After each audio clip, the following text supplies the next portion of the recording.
Livro dos Reis, capítulo 9.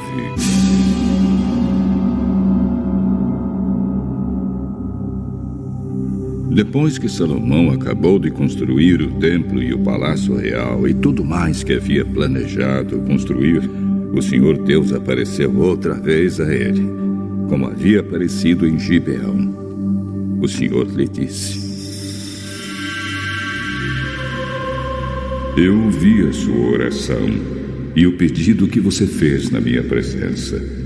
Declarei santo este templo que você construiu como lugar onde serei adorado para sempre. Eu tomarei conta dele e sempre o protegerei. Se você me servir com um coração sincero e honesto como Davi, seu pai, serviu, e se obedecer às minhas leis e ordens e fizer tudo o que eu mandar, então eu cumprirei a promessa que fiz a Davi, o seu pai, quando lhe disse que Israel sempre seria governado pelos descendentes dele.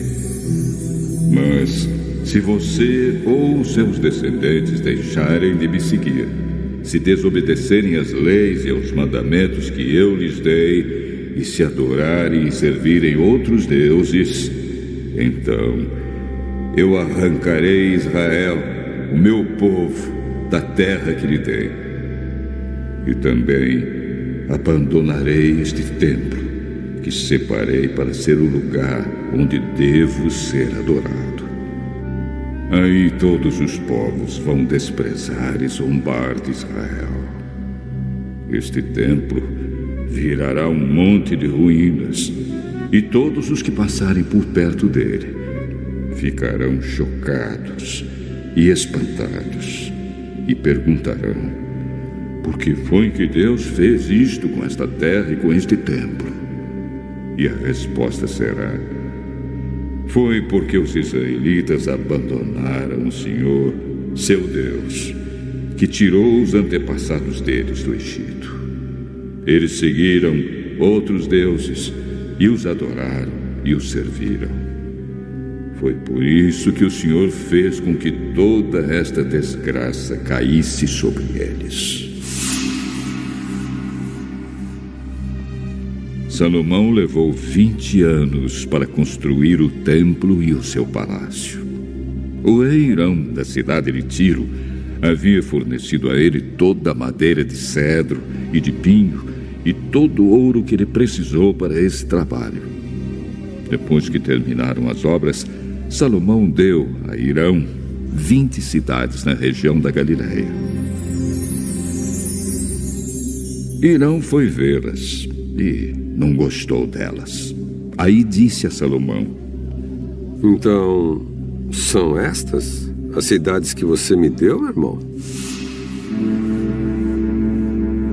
Por isso, aquela região é chamada até hoje de Cabul. Hirão havia mandado para Salomão mais de 4.000 quilos de ouro. O rei Salomão usou trabalhadores forçados para construir o templo e o seu próprio palácio, para aterrar o lado leste da cidade e para construir as muralhas de Jerusalém. Também usou esses trabalhadores para reconstruir as cidades de Azor, Megido e Gezer. Faraó, rei do Egito, havia atacado e conquistado a cidade de Gezer, matando seus moradores, que eram cananeus, e pondo fogo na cidade. Depois, o rei do Egito tinha dado Gezer como presente de casamento à sua filha quando ela casou com Salomão, e Salomão reconstruiu a cidade. Usando seus trabalhadores forçados, Salomão também reconstruiu Bet-Horon de Baixo, Baalat e Tadmor, no deserto de Judá. Ainda reconstruiu as cidades onde armazenava mantimentos, as cidades onde ficavam os seus cavalos e carros de guerra e tudo mais que ele quis construir em Jerusalém, no Líbano e em outras partes do seu reino. Para esse trabalho forçado, Salomão usou os descendentes do povo de Canaã, que os israelitas não haviam matado quando conquistaram o seu país. Entre esses trabalhadores forçados estavam amorreus, heteus, perizeus, heveus e jebuseus. E os descendentes deles continuam escravos até hoje. Nenhum israelita foi obrigado a trabalhar como escravo. Os israelitas serviram como soldados, oficiais, comandantes, capitães de carros de guerra e cavaleiros. 550 oficiais estavam encarregados dos trabalhadores forçados que eram usados nas várias construções de Salomão. Salomão aterrou um lado leste da cidade depois que a sua esposa, a filha do rei do Egito, se mudou da cidade de Davi para o palácio que Salomão havia construído para ela. 3 vezes por ano, Salomão oferecia sacrifícios a serem queimados e ofertas de paz no altar que ele havia construído para Deus, o Senhor. Ele também queimava incenso ao Senhor. E assim Salomão terminou a construção do templo. O rei Salomão também construiu uma frota de navios em Ezion-Geber, que fica perto de Elat, no Golfo de Acaba, no país de Edom. O rei Hirão mandou alguns marinheiros competentes da sua frota de navios para navegarem junto com os homens de Salomão. Eles foram até a terra de Ofir e trouxeram para Salomão mais de 14.000 quilos de ouro.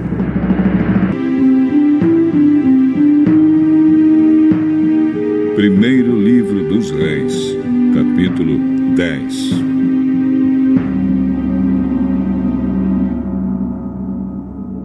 A rainha de Sabá ouviu falar da fama de Salomão e foi até Jerusalém a fim de pô-lo à prova com perguntas difíceis.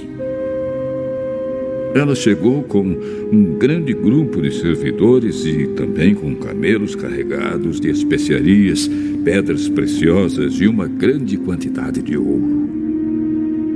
Quando se encontrou com Salomão, ela lhe fez todas as perguntas que pôde imaginar. Ele respondeu a todas. Não houve nenhuma que fosse difícil demais para ele responder. A rainha de Sabá ouviu a sabedoria de Salomão e viu o palácio que ele havia construído.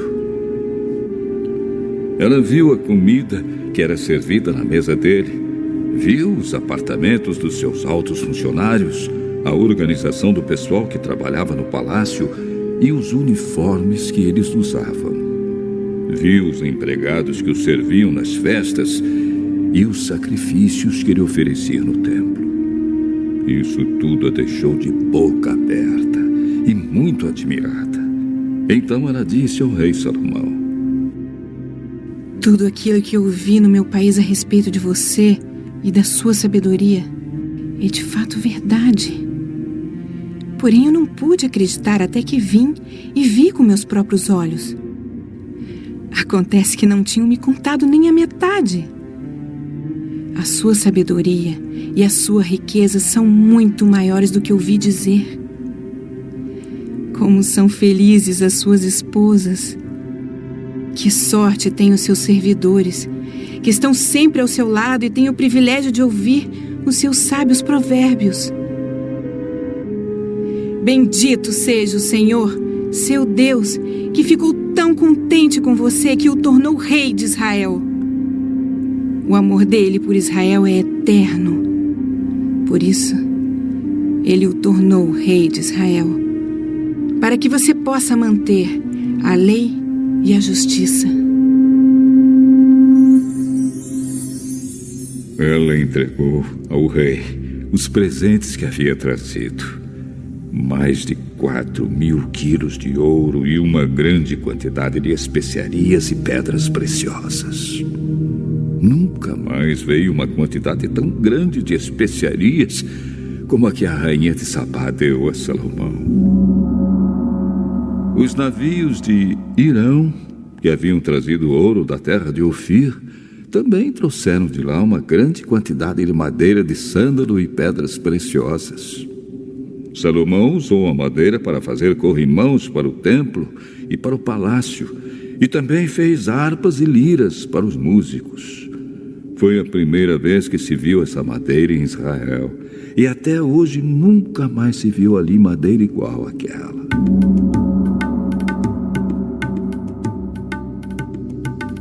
O rei Salomão deu à rainha de Sabá tudo o que ela quis e pediu, além de todos os outros presentes de costume. Então a rainha e os seus servidores voltaram para Sabá, a sua terra. Todos os anos, o rei Salomão recebia mais ou menos 23 mil quilos de ouro, além dos impostos pagos pelos comerciantes, dos lucros do comércio e dos impostos pagos pelos reis árabes e pelos administradores dos vários distritos do país. Salomão fez 200 grandes escudos e mandou folhear cada um com quase 7 quilos de ouro. Também fez 300 escudos menores e folheou cada um com quase 2 quilos de ouro. Ele mandou colocar todos esses escudos no salão da floresta do Líbano. Salomão também mandou fazer um grande trono, revestido de marfim e de ouro puro. O trono tinha 6 degraus, com a figura de um leão nas pontas de cada degrau. Isto é, havia 12 leões ao todo. Atrás do trono havia uma figura de cabeça de touro, e no lado de cada um dos 2 braços do trono havia a figura de um leão. Nunca havia existido em outro reino um trono como esse. Todas as taças que o rei Salomão usava para beber eram de ouro, e todos os objetos do salão da floresta do Líbano eram de ouro puro. Não se usou prata, porque no tempo de Salomão esse metal era considerado sem valor. Salomão tinha uma frota de navios que viajava junto com a frota de Irão. Cada 3 anos a sua frota voltava, trazendo ouro, prata, marfim, macacos e micos. O rei Salomão era mais rico e mais sábio do que qualquer outro rei. E pessoas do mundo inteiro queriam ir ouvir a sabedoria que Deus lhe tinha dado. Todos aqueles que chegavam traziam um presente para ele: objetos de prata e de ouro, roupas, armas, especiarias, cavalos e mulas. E foi assim ano após ano. Salomão ajuntou 1.400 carros de guerra e 12 mil cavalos de cavalaria. Espalhou uma parte deles por várias cidades e deixou o resto em Jerusalém.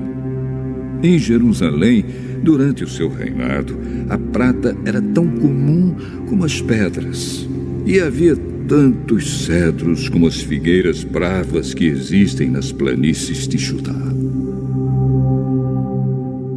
Os agentes do rei controlavam a importação de cavalos de Musri e da Cilícia e a importação de carros de guerra do Egito.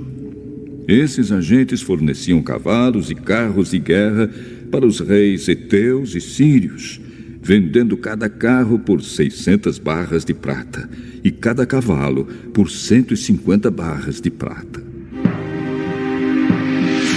Leitura complementar. Profetas e Reis, capítulo 3. Orgulho da prosperidade. Enquanto Salomão exaltou a lei do céu, Deus esteve com ele, e foi-lhe dada a sabedoria para reger Israel com imparcialidade e misericórdia. A princípio, ao virem-lhe riquezas e honras mundanas, ele permaneceu humilde, e grande foi a extensão da sua influência. E dominava Salomão sobre todos os reinos, desde o rio Eufrates até a terra dos filisteus, e até ao termo do Egito, e tinha paz de todas as bandas em roda dele.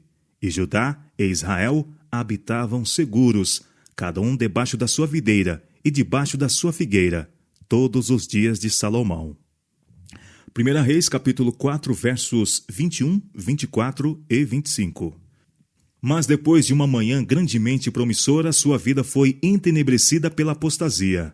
A história registra o melancólico fato de que aquele que havia sido chamado Gedidias, amado do Senhor, aquele que havia sido honrado por Deus de forma tão marcante, com o toque do divino favor, que sua sabedoria e retidão conquistaram para ele fama mundial, aquele que tinha levado outros a renderem honra ao Deus de Israel, voltara-se da adoração de Jeová para se curvar ante os ídolos do paganismo.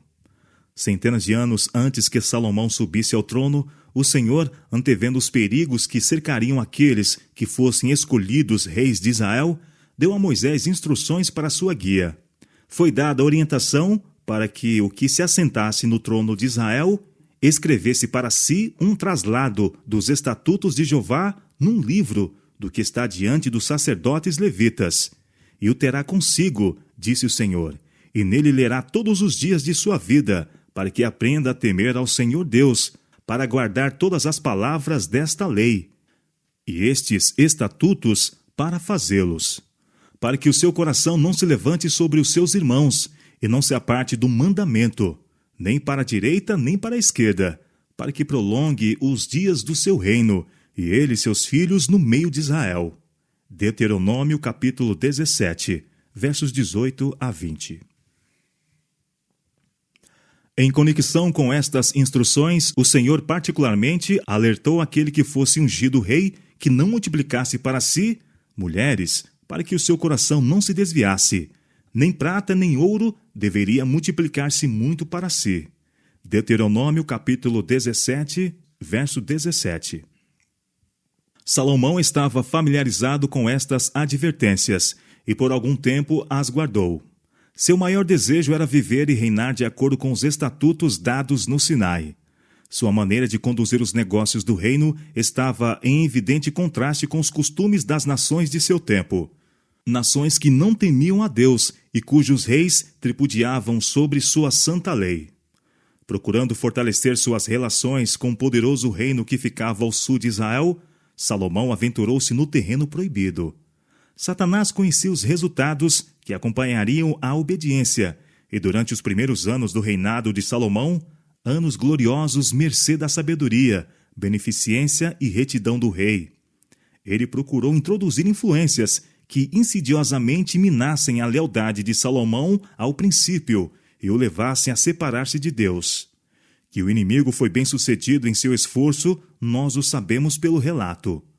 E Salomão se aparentou com Faraó, rei do Egito, e tomou a filha de Faraó e a trouxe à cidade de Davi.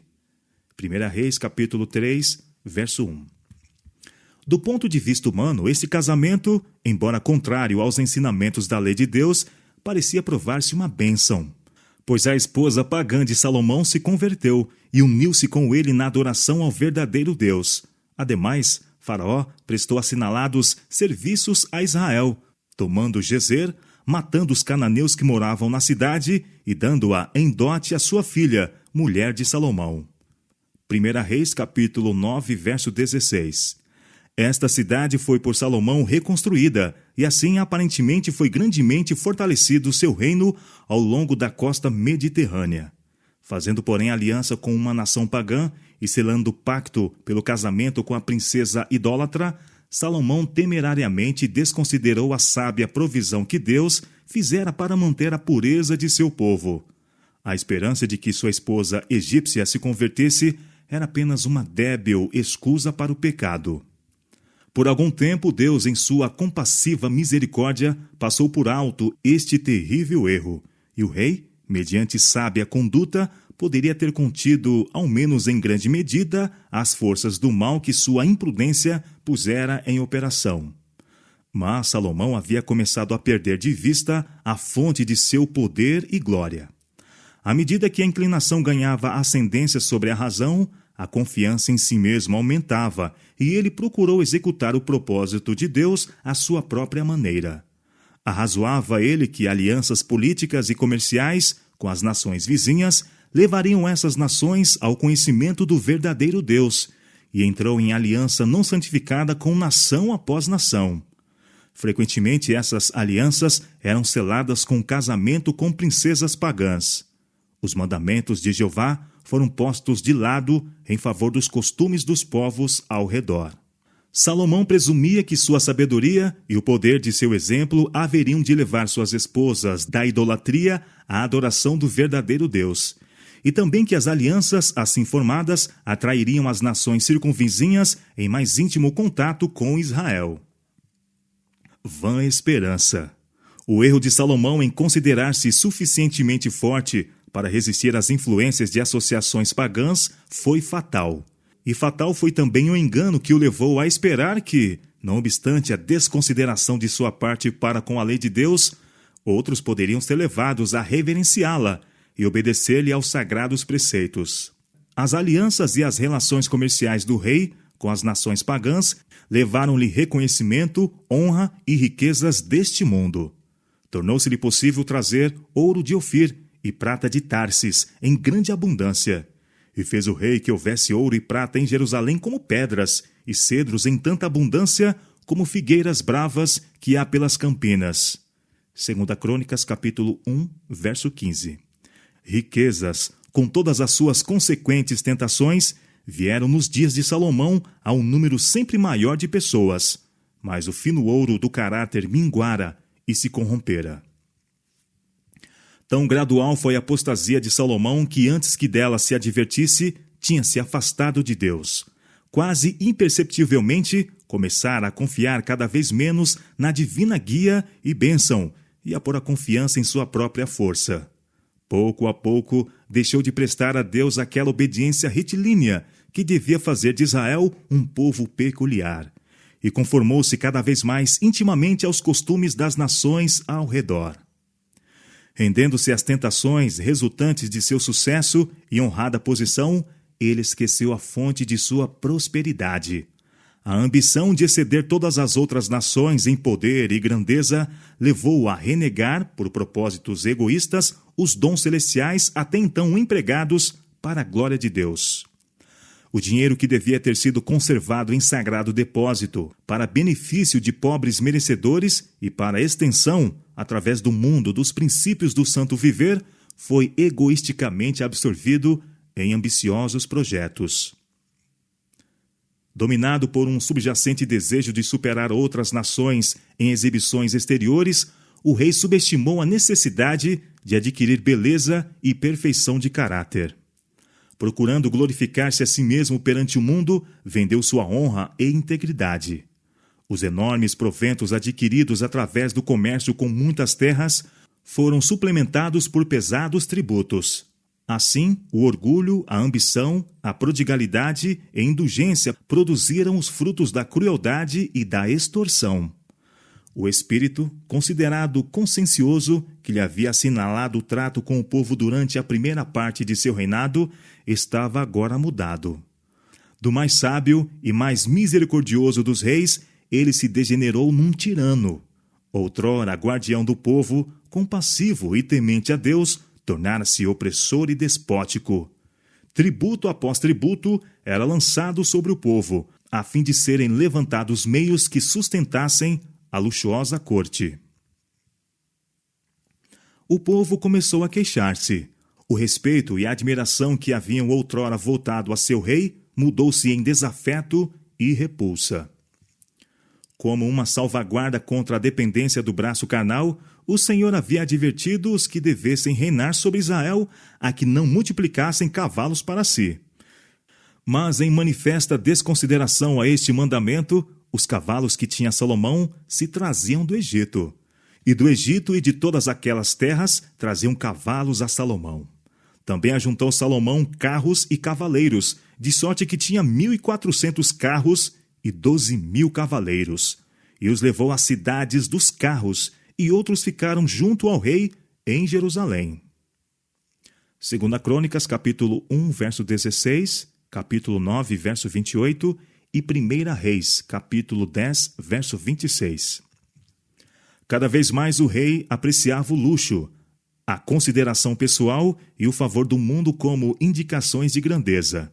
Mulheres belas e atrativas foram trazidas do Egito, Fenícia, Edom e Moabe e de muitos outros lugares. Essas mulheres se contavam por centenas. Sua religião era idolátrica e havia-lhe sido ensinada a prática de ritos cruéis e degradantes. Fascinado com sua beleza, o rei negligenciou seus deveres para com Deus e com seu reino. Suas esposas exerciam forte influência sobre ele e gradualmente prevaleceram no sentido de fazerem-no unir-se a elas em seu culto. Salomão tinha desconsiderado a instrução que Deus havia dado para servir de barreira contra a apostasia, e agora entregara-se à adoração de falsos deuses. Porque sucedeu que, no tempo da velhice de Salomão, suas mulheres lhe perverteram o coração para seguir outros deuses, e o seu coração não era perfeito para com o Senhor seu Deus, como o coração de Davi seu pai. Porque Salomão andou em seguimento de Astarote, deusa dos Sidônios, e em seguimento de Milcom, a abominação dos filhos de Amon. Na elevação sul do Monte das Oliveiras, oposto ao Monte Moriá, onde se erguia o belo templo de Jeová, Salomão ergueu um importante bloco de edifícios para serem usados como santuários idólatras. Para satisfazer suas esposas, colocou enormes ídolos, desproporcionais imagens de madeira e pedra, entre as alamedas de murta e oliveiras.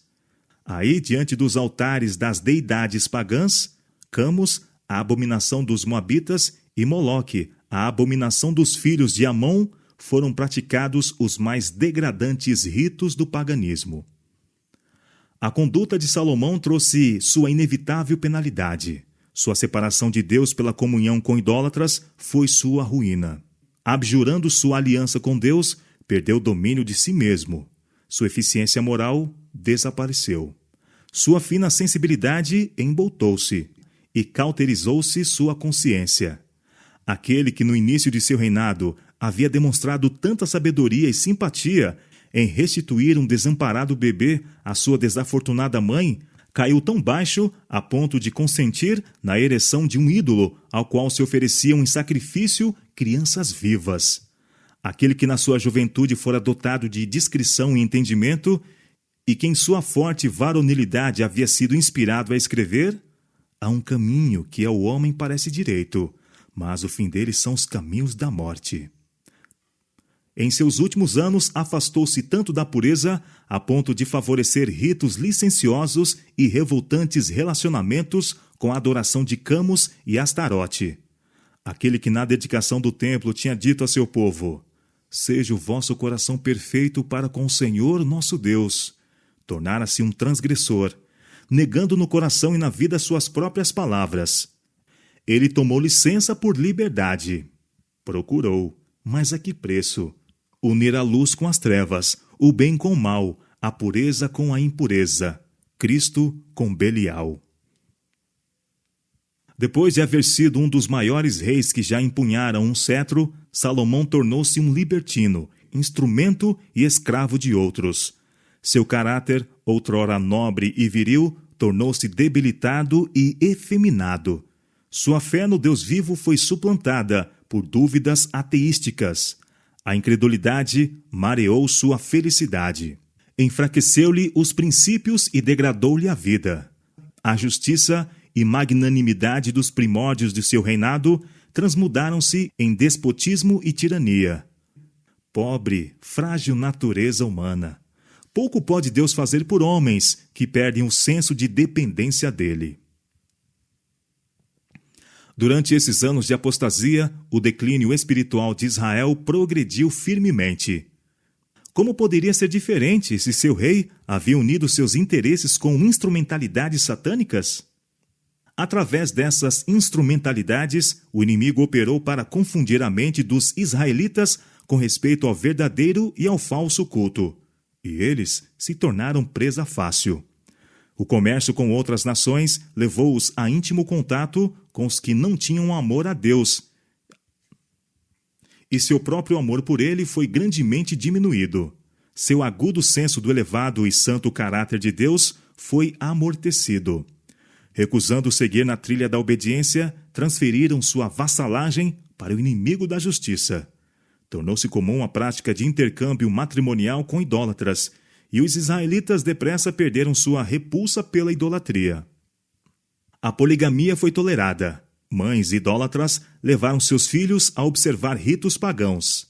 Na vida de alguns, o puro serviço religioso instituído por Deus foi substituído pela idolatria do mais negro matiz. Os cristãos devem manter-se distintos e separados do mundo, de seu espírito e influência. Deus é perfeitamente capaz de guardar-nos no mundo, mas nós não devemos pertencer ao mundo. O amor de Deus não é incerto e vacilante. Ele vigia sempre sobre seus filhos com desmedido cuidado, mas requer submissão integral.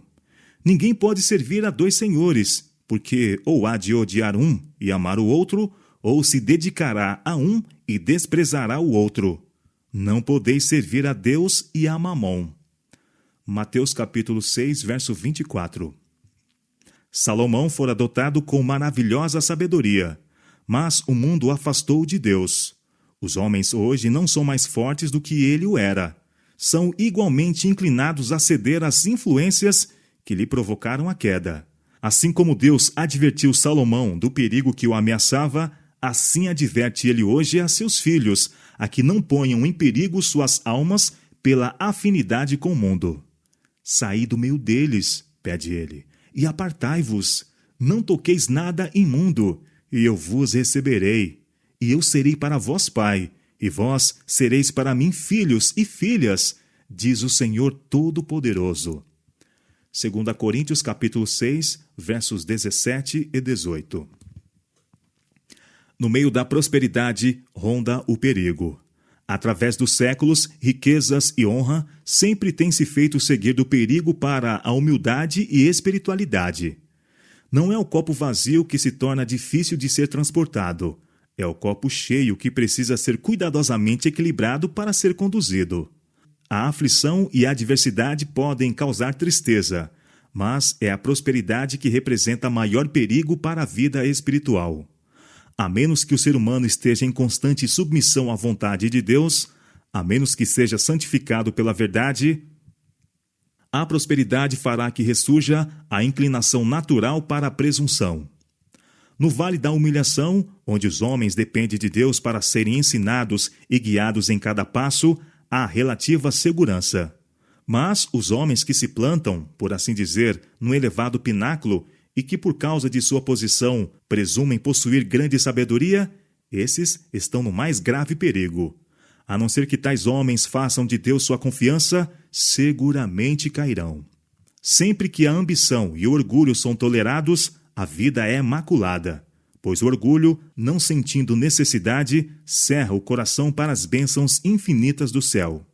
Aquele que faz da glorificação de si mesmo seu alvo, encontrar-se-á destituído da graça de Deus, por cuja eficiência as verdadeiras riquezas e o mais satisfatório gozo são conquistados. Mas o que tudo entrega e tudo faz por Cristo, conhecerá o cumprimento da promessa. A bênção do Senhor é que enriquece, e não acrescenta dores. Provérbios capítulo 10, verso 22. Com o gentil toque da graça, o Salvador expulsa da alma a inquieta e não santificada ambição, mudando a animosidade em amor, a incredulidade em confiança. Quando ele se dirige à alma dizendo, segue-me, o mágico encantamento do mundo é quebrado. Ao som de sua voz, o espírito de avareza e ambição foge do coração, e os homens se erguem, emancipados para segui-lo.